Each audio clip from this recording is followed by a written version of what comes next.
이렇게 불법을 저지르는 위반 차량들은 하루에도 수십 건씩 적발되는데 또다시 순찰대에 포착된 위반 차량. 아니, 1차를 타면 안 된다고요? 출원을 하시고 앞뒤를 하셔 바로 2차로로 들어오셔야 돼요. 무슨 말? 타볼까요? 계속 2차 1차로 타고 가지? 봐보세요 이거. 그러니까 1차 자기가 봐보세요 이거. 1차 봐보세요. 계속 1차로 타고 가죠. 저 끝까지 가볼까요? 1차로 안 타고 가나? 이게 무슨 말인지 모르겠어요 저는. 그러니까 1차를 타고 가서 그렇죠. 다시 2차로 가야 2차로가 된다고? 차가 없으면은 네. 다 들어오셔야죠. 1차로는 계속 우리 선생님같이 주행을 하니까 제가 차량을 정지를 시키는 겁니다. 이렇게 하셨잖아요 이렇게. 앞쪽으로 빠지시라고. 그러니까 이렇게 네. 하셨잖아요. 안전 운행을 위해 계도 조치를 하다 보면 그 의도와 의미를 이해 못해 항의하는 운전자도 있다. 이럴 땐 그저 답답할 뿐이다. 세우라고 이렇게 했잖아요. 빠지시라고. 그런데 이분 같은 경우는 위반 자체도 지정차 위반 구간 거리 자체가 그렇게 많지는 않기 때문에 구간이 작고 그리고 또 앞차 진행 차량들 상황을 봐가지고 질소 흡기당 발고 있습니다.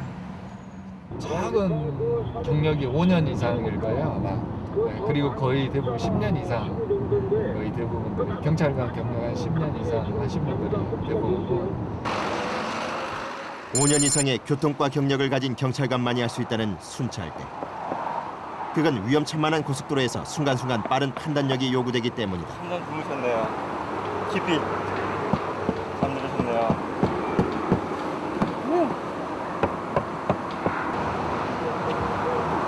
나한테 좀 내려보세요. 잠깐만요. 저 고속도로 순찰대 근무한 조성희 차관인데요. 네, 많이 졸리시죠? 졸리시면은 조금만 더 나가세요. 그러면은 저기 톨게이트도 있고 휴게소도 있어요. 여기서 주무시면은 졸린다고 주무시면은 바로 우리 아가씨는 도는 차들이 와가지고 쳐버린다고요. 이 차를 치면 어떻게 돼요? 차가 절로 너무 떨어져요. 그래서요.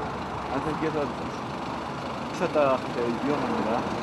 저쪽 타이어가 파스가 나서 그냥 아무 이유 없이 갓길에 차를 세워놓고 그냥 잠을 자다가 또 예를 들어서 이제 졸음운전하는 차가 그 갓길에 세워둔 차를 추돌해가지고 이렇게 크게 부상을 당하는 경우가 종종 있습니다.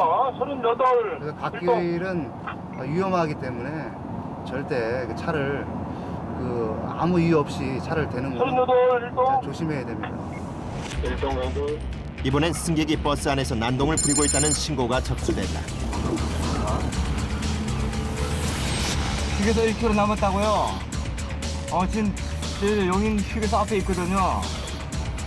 그럼 여기서 오는 거면 되겠네요. 네, 알겠습니다.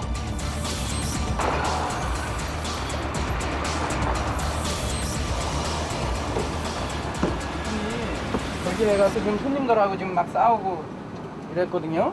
이거네요. 어르신 왜 그러시는 거예요? 뭐요? 손님들하고 다투셨다면서요? 기사님님 말씀하세요. 지금 말씀하시죠. 저쪽에서 오시길래 제가 그랬어요. 네. 주무시지 마시고 여기 위험한 자리니까 주무시지 마시고 기사도 졸리고 이러니까 네. 주무실 것 같으면 뒷좌석으로 가십시오. 네. 그랬어요. 그랬더니 여기서 이러고 주무시는 거라서 형님 뒤에 가서 주무세요 좀. 저도 졸리고 이러니까. 네. 그랬더니 이제 거기서 막 승질을 막 내는 거예요. 그만합시다 그냥 가시자고 그랬더니 자꾸 막 소리 지르니까 저 뒤에 아줌마들이 그만하자고. 그러니까 이제 저쪽에 가서 이제 쫓아와서 이제 또 막 저희를 하신 거예요. 기사님 안전운전 하시는데 좀 지장을 좀 주니까 좀 불편하시더라도 좀 뒤에 가서 좀 안전을 보시면 안 될까요? 저요? 네. 알았어요. 고속도로에선 예측할 수 없는 사고들이 늘 순찰대원들을 기다리고 있다. 죄송합니다. 좀 양이 좀 건강되시죠? 네. 모든 판단은 그 현장에 도착했던 순찰 대원이 판단해서 조치를 하게 돼 있어요. 이제 그렇기 때문에 더 어렵죠.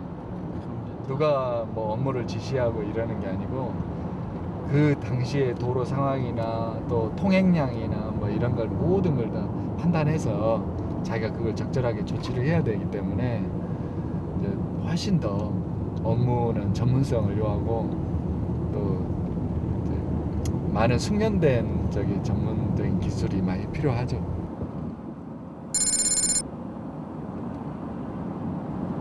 버스 정차로는 백미러를 보고 다 단속해요. 나는 이제 백미러로 그 차 이게 지금 차잖아. 이게 제 차고 그럼 내가 더 빨리 나가지고 이쪽 면에서 이제 보는 거죠. 안에 상황을 차 지금 운전하면서. 차량 정체가 심해지자 빨간 승용차 한 대가 버스 전용 차로로 끼어들었다.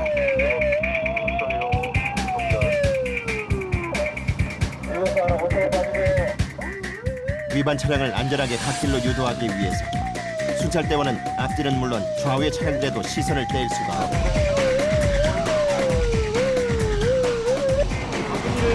있나요? 흑일 때문에 그러시는데요. 네? 그래도 저기 위반하시면은 안 되잖아요, 그죠? 이런 얌체 위반 차량의 경우 변명도 각양각색이다. 수영 가세요? 갔다가 지금 또 서울에 또 가야 돼, 방송국에. 그래서.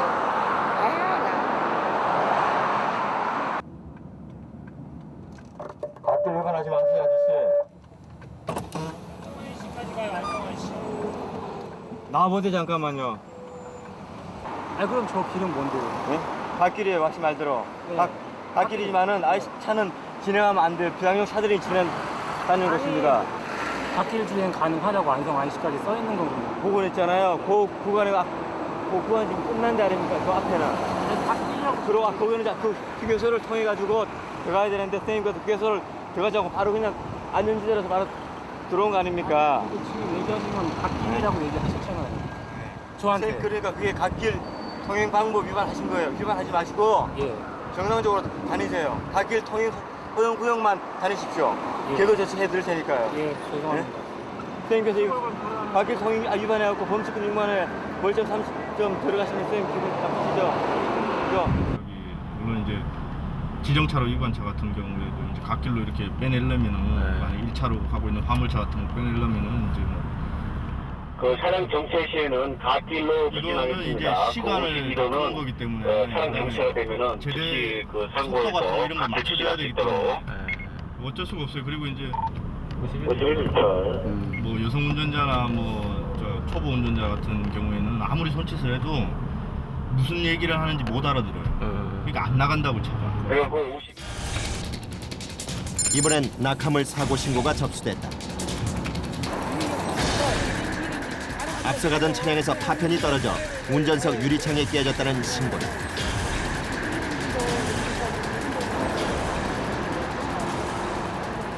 수없이 날라다니니까 돌이요 그냥. 그러니까요. 우리 차들 그런데 왜냐면은 아까 현장에 왔을 때도 이 차량이가 조금 묻어 있더라고요. 내가 확인을 하고 왔거든요. 아시한테 비슷하라고 그렇게 얘기를 했어요. 운행하다 보면 충분히 일어날 수 있는 부분이기 때문에 그분이 한번 이야기를 하셔가지고 법률적인 사태를 들어가기 되기 전에 한번 저희를 한번 이야기를 한번 나눠보고 싶다고 말씀드립니다. 두 분 다 뭐 운전자 같은 경우 12만 달라가다가 들어갔어요. 그러면은 이렇게 합시다. 사장님이 죄도 없고 그러니까 너무 그냥 반반씩 해갖고 갈고 전화를 줘요. 그런데 붙여드릴게요. 6만 원씩 반반합시다. 그게 편하잖아요. 그러니까 그게 제일 저쪽에서는 이거를 통째로 해달라는 건 없었다고 우리 같은 거 분석으로 지나시다 보니까 고속도로 지행하다 보니까 서로 간에 이제 분리수는 있는데 시사대 물건이 어떠신가 말씀을 해주세요. 됐지. 그럼 반반씩 손해보고. 그렇게 해서 물건이 없으시겠어요? 예예. 우리 저 경미한 사고의 경우 사고 당사자들이 원만한 합의를 볼 수 있도록 유도하는 순발력도 발휘해야 한다.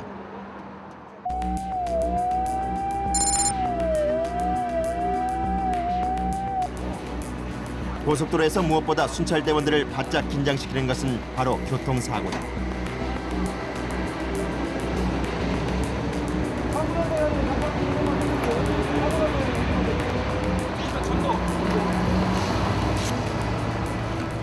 강판을 싣고 가던 트럭이 전복된 사고였다. 먼저 피해자가 있으면 피해자 구호가 제일 우선이고 그 다음으로 저희가 피해자가 없으면 소통하기를 제일 우선으로 합니다. 소통을 제일 먼저 해야지 뒤에 후속 사고가 예방되기 때문에 항상 소통 위주로 근무하고 있습니다. 사고 경위 조사가 끝난 후엔 고속사고 예방을 위해 재빨리 교통 흐름을 조율하는데, 하지만 순찰대원 혼자서 빠른 속도로 달려오는 수많은 차량들을 통제하기란 쉽지 않다.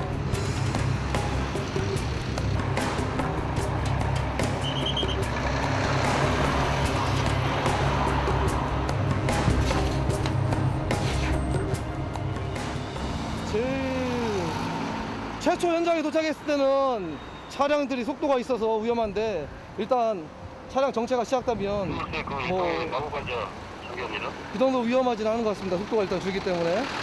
근데 최초 현장에 도착했을 때는 차가 쌩쌩 달리기 때문에 그 차량들 속도를 줄이는 게 가장 위험한 것 같습니다. 이뿐 아니라 위급한 상황에서 도로 정체 역시 곤혹스럽다. 위급을 놔두면 이런 게 빨리 가야 되는데 현실적으로 도로 여건이 그렇게 안 나와요. 여기 서울 톨게이트 지나가지고 또 신갈 그 분기점까지는 또 가변차로라는 게 생겨가지고 갓길을 없애버리고 이 교통 체증이 워낙 심하니까 소통을 시켰다고요. 그러니까 갈 데가 없어요. 순찰차가 이제 갈 데가 없어. 그러니까 같이 서 있는 거야. 뭐 신고가 들어와도 같이 서 있어요. 그러니까 일단 뭐 워낙 이게 체증이 심하니까 일단 뭐 그렇게 뭐 51 비상 라이트. 차에 타가지고 갓길로 밀어, 갓길로 밀어. 차에 타가지고 갓길로 밀라고, 갓길로.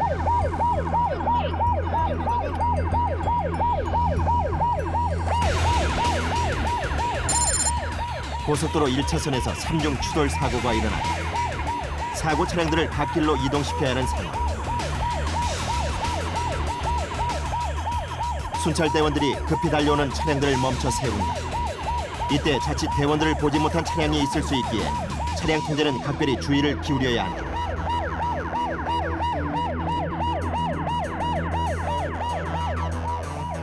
재빨리 갓길로 이동된 차량.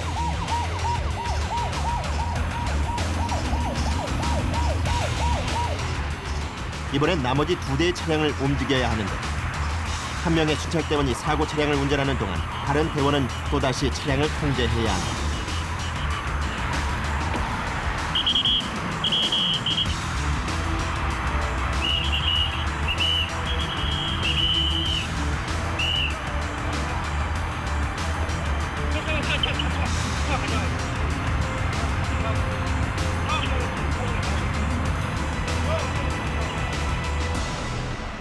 도로의 안전을 위하는 일이지만 매번 대원들에겐 목숨을 거는 작업이다.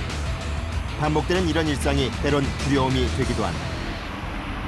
신갈 정류장 쪽, 상출 쪽으로 그 변마 생명이 담보로 다 동사시켜. 일을 하기 때문에 마음의 부담을 많이 느끼고 운전을 해요. 근데 그게 일반 운전자보다는 훨씬 심해요. 네. 왜 그러냐면 이게 고속도로에서 업무를 처리해야 되고 또 사건 사고를 많이 봐왔기 때문에 이게 항상 위험 요소가 잔재해 있다는 거 아니까 그게 나 자신이 될 수 있다는 거 알잖아요. 그래서 더 많이 보통 사람보다는 더 심각하게 받아들이는 것 같아요. 야간 고속도로 순찰대가 해야 할 또 다른 일은 음주운전 단속.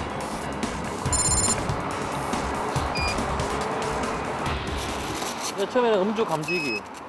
이게는 음주 감지기는 술을 먹었냐 안 먹었냐 그 여부를 확인하는 거고요. 그 다음에 음주 측정기.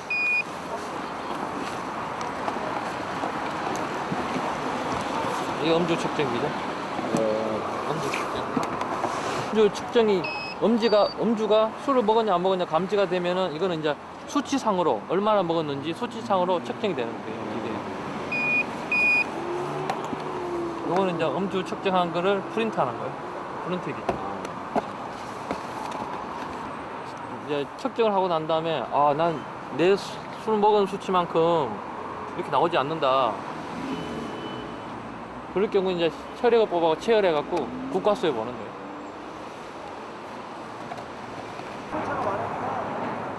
고속도로에서의 음주운전은 곧바로 대형 사고로 이어지는 만큼 음주 단속에 만전을 기할 수밖에 없다.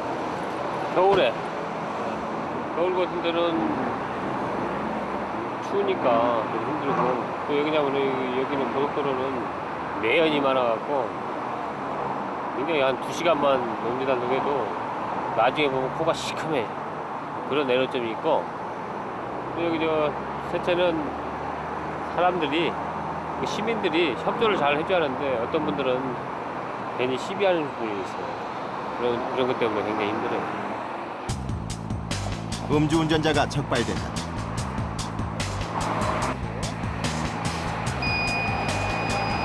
어디서 보셨어요? 신발? 여기 몇 킬로 정도 되죠?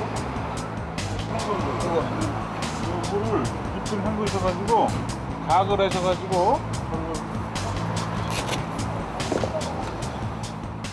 예를 들어서 20분 경과를 안 했을 경우에는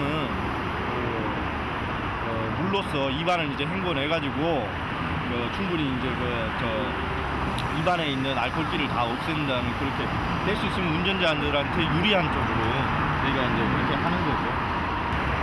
정지 치수가 안 나오고 만약에 뭐 0.04구나 훈방 치수가 나오면은 그 훈방 치수하고 정지 치수는 하늘과 땅 차이잖아요, 그죠? 세게 더 없지.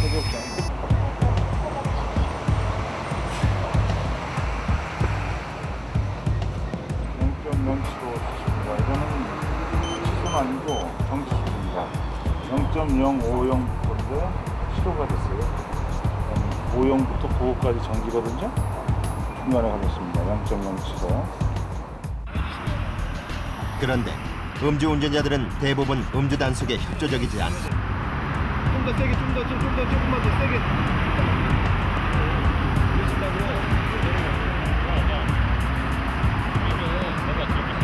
누구나 이거 빨리 보시고 우리도 하니까 일정한 호흡에 들어가야 돼요. 그러니까 후배 부르시 이런 식으로 이게 좀 꺼지면 측정거부가 돼요. 측정거부 되면은 거기가 더 중요한 게 있으니까 자 빨리 보시고 그것 때문에 지금 우리 집에 던지고 하고 있잖아요. 어차피 불거 빨리 하시자고.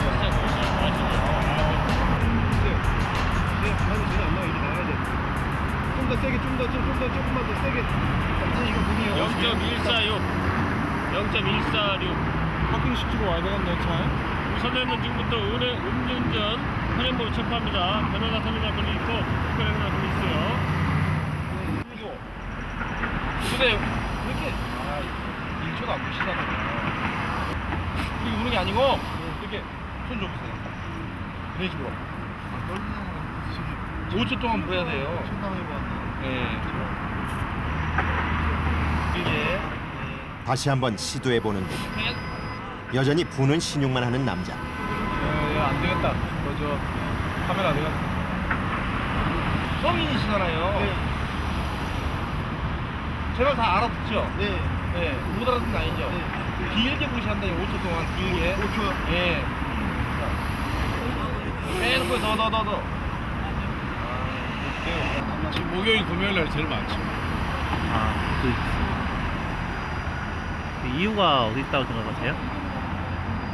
아무래도 뭐 주말이니까 주말이 얼마 안 남았으니까 목요일 일주일 중에 목요일, 금요일이 가장 음주 사고도 가장 많고.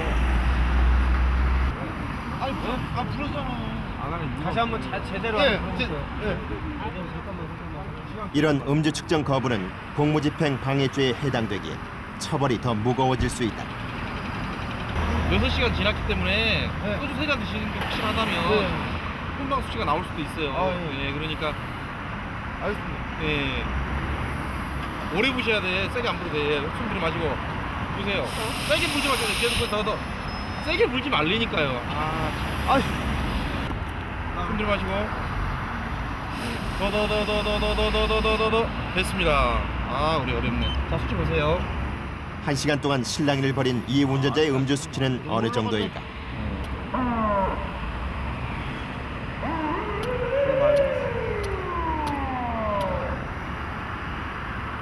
어떻게 되는 겁니까? 회전 아니신데 면허 취소. 0.165입니다. 면허는 취소 수치고요. 선생님은 지금 이 시간부터 도로교통법 음주운전 현행범으로 저희가 체포합니다. 불리한 진술 거부할 수 있고 변호인 선임할 수 있는 권리가 있습니다. 지금 시간이 1시간 넘었기 때문에 지금 시간 이제 단속을 이 시간에는 안 하겠거니 하고 오는 거예요.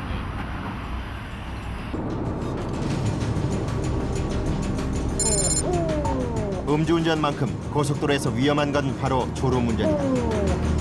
도로를 지그재그로 달리는 트럭. 졸음운전이 의심된다. 운전하시는데 차가 이렇게 왔다 갔다 해요. 돌려 큰일 나요. 그 휴게소 같은 데 이렇게 쉬었다 가셔야지. 다 왔어요. 거의 다 왔어요. 대형 사고 나요. 이렇게 막 차선을 막 넘어가시잖아. 저 졸려가지고 예? 피곤해가지고 회복부터 이랬더니 예. 회복 4시에 일어났더니 저 멀리 갔다 왔더니 졸려가지고 그 잠 좀 깨시고 예. 그 기지감면 펴시고 가세요. 예. 사고 날 뻔했네. 다행히 순찰대의 눈에 띈 트럭 운전사. 그에겐 행운의 날이다. 졸았다 그러지? 졸았대. 피곤해가지고 비군에 와서 좀 쉬는데. 큰일 날 뻔하셨네. 차선을 막 3차로에서 2차로 막 걸치고 막 가니까. 한 사람 구하셨습니다.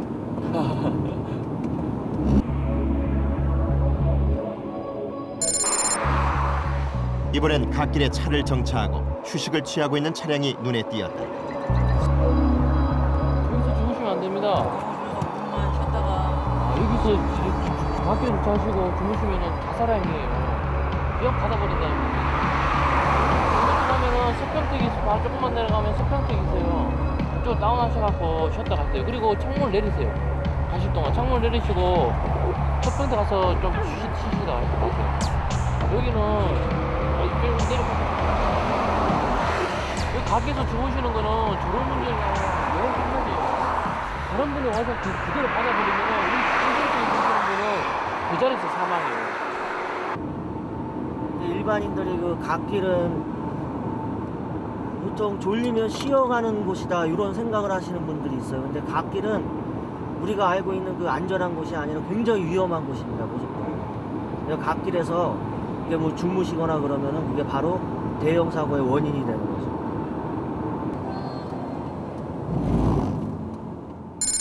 이번엔 누군가 어두운 고속도로 위를 걸어가고 있다는 신고다.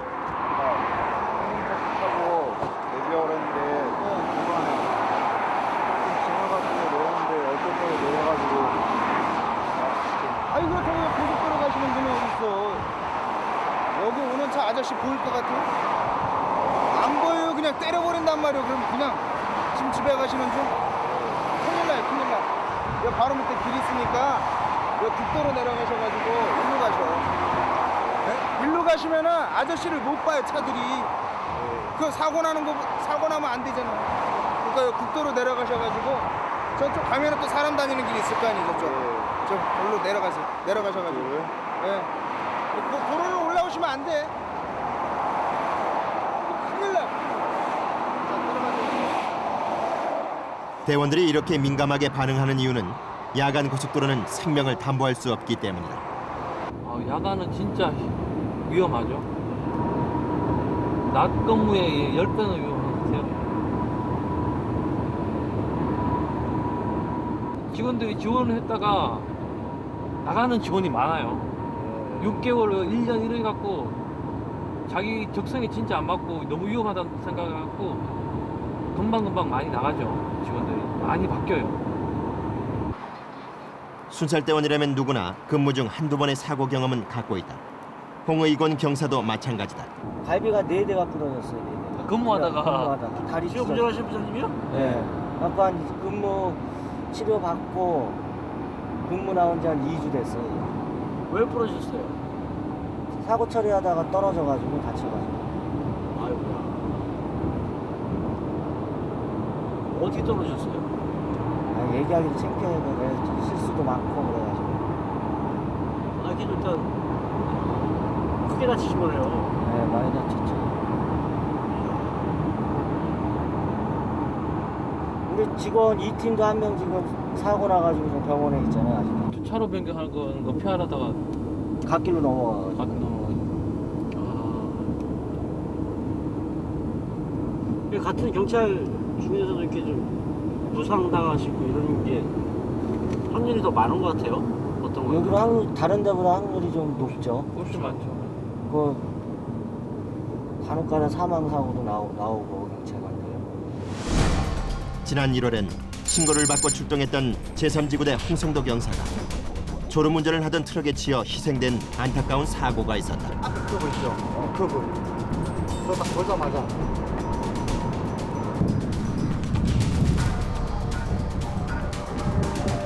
그 당시 홍성도 경사가 신고 있던 신발이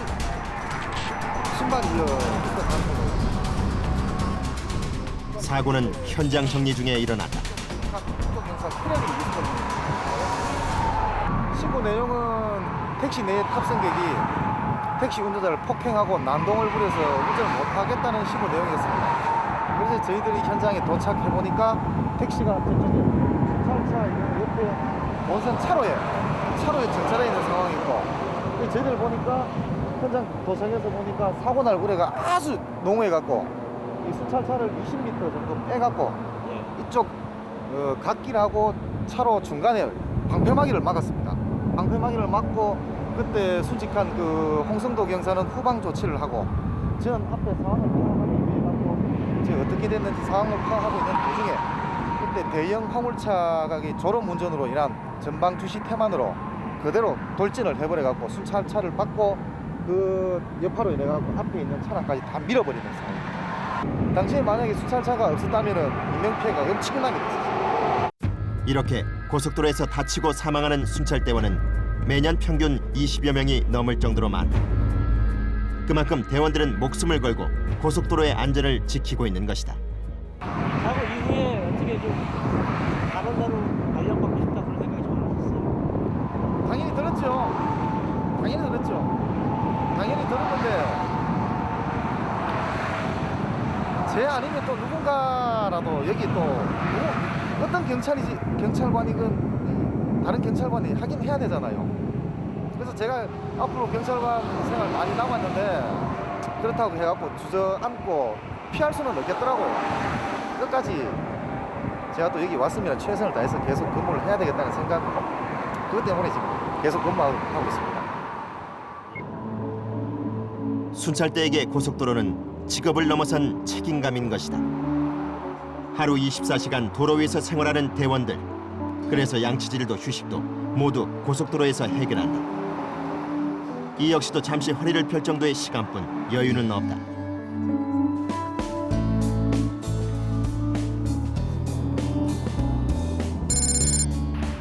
날이 밝고 출근 시간이 되면서 차량 정체가 극심해졌다.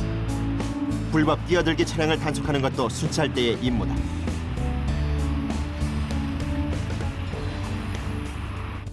과속을 막 오다가 그 빠지는 쪽으로 갑자기 이제 끼어들기 하는 경우가 많고. 그렇죠. 그리고 상당히 위험성이 있는데 일반인들은 그냥 바쁘다 보니까 그냥 막상 단속을 해도 막 바쁜데 뭐 어떻게 하냐고. 또 단속을 하려면 저 뒤부터 하지 왜 저 여기서부터 하냐고. 어려움이 많아요.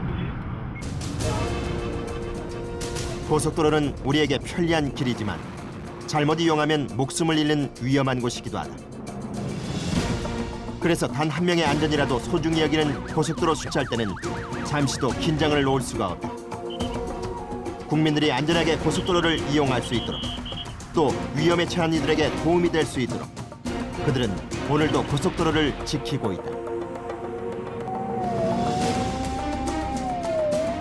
제가 알고 있는 정보와 또 제가 알고 있는 지식을 갖다가 모르는 사람들한테 가르쳐주고 또 일반 시민들한테 위험성을 갖다가 조금이라도 작게 해서 안전하다면 그게 제 보람이라고 생각합니다. 국민들도 그 사고 나면 고속도로 사고 나면 대형 사고도 많이 나고 그런데 국민들도 사망 사고라든가 교통사고 없는 나라가 좀 됐으면 합니다. 고속도로 순찰대에 근무하는 여러분들 무사히 하시지 마시고 좋은 일만 있기를 바라겠습니다.